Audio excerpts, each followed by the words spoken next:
She laughed when he stood outside in nothing but his boxers, but 24 hours later, she was the one screaming for help, and he was the only man who could save her life. What happened in that single day would change both of their lives forever. Stick around to find out how a neighborhood joke turned into a shocking twist of fate, and don't forget to hit that subscribe button for more true life stories that will leave your jaw on the floor. It started as the most embarrassing morning of his adult life, a moment that should have been forgotten in the awkward silence of routine life, but instead became the talk of the neighborhood, a joke passed around coffee tables, whispered behind hedges, and blasted through group chats with emojis and gifs for extra flair. Thomas, a quiet, lanky man who had moved into the cul-de-sac just 3 months ago, found himself locked out of his house wearing nothing but plaid boxers and an old Metallica tee, barefoot and confused, clutching a half-eaten bowl of cereal in one hand and his phone in the other,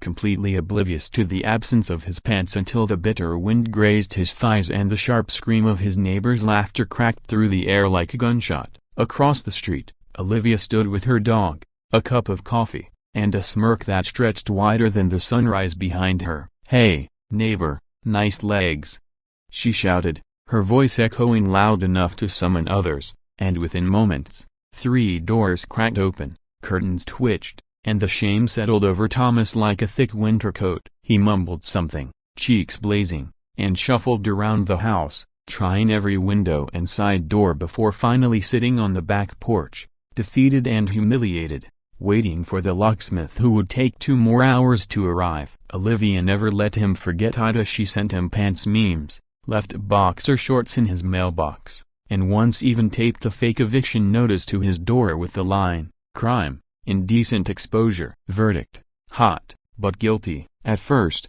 Thomas hated her, then he tolerated her, then, slowly, unwillingly, he began to find her sharp wit oddly charming, her laugh almost contagious, and her wild sarcasm a strange kind of music in the dull hum of suburbia. But he kept his distance. He'd been through enough pain in his past, enough betrayal, enough of the games women play when they think they've found someone soft they can toy with. He didn't want that again. He stayed inside, worked remote, walked late, kept his world small, until the night everything cracked open. It was just past midnight when he heard Ida scream, raw and desperate, followed by the unmistakable crash of glass. He bolted upright, hard punching his ribs, adrenaline roaring through his veins as he peered through the blinds toward Olivia's house. Her porch light was flickering. Something moved in the shadows. Then another scream, louder, shorter, cut off abruptly like someone had clamped a hand over her mouth. Without thinking,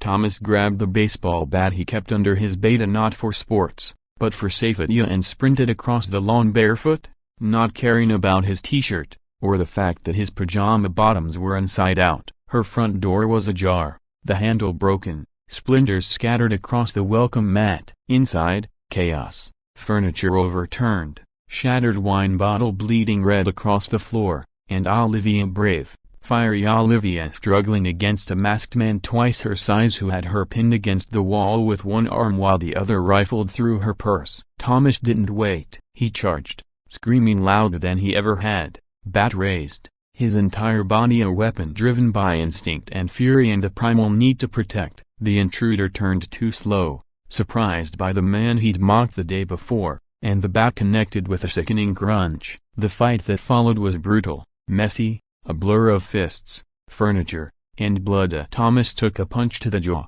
slammed his shin into a coffee table, but didn't stop swinging until the man was on the floor, groaning, twitching, his mask half off, revealing a face Thomas didn't recognize but Olivia clearly did. Her ex, the one she never talked about, the one who had once broken her arm but never served time. She was crying, shaking, holding on to Thomas like he was the only solid thing in a collapsing world. The police came, so did the paramedics. Statements were taken, photos snapped, questions asked, but the story was simple. The neighbor she mocked had saved her life. The next morning, she didn't joke, she didn't laugh. She brought him coffee instead of black, strong, no sugar, and sat with him on the porch, silent for a long time before finally whispering, "I'm sorry." "You didn't deserve any of that." He smiled, mouth swollen. I darkened, but nodded. "You were right. though," he said.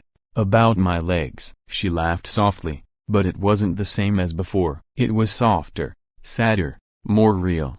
Over the next weeks, something changed. The jokes stopped, but the visits didn't. She came over with coffee, with books, with questions about coding and playlists and life. He found himself looking forward to her knock, her stories, her unexpected kindness. One day, she asked if he wanted to go hiking. He hesitated, but agreed. The trail was long, quiet, winding through pines and rivers, and somewhere halfway through, she stopped and said, "You know, I used to think you were just some weirdo in pajamas, but you're the only one who ran toward danger when everyone else slept." He looked at her, saw the bruise fading on her jaw, the scar healing on her wrist, and said, "And I used to think you were just a mean girl with a loud mouth, but you're braver than anyone I've ever met." She didn't kiss him, not Thana, but her fingers brushed his.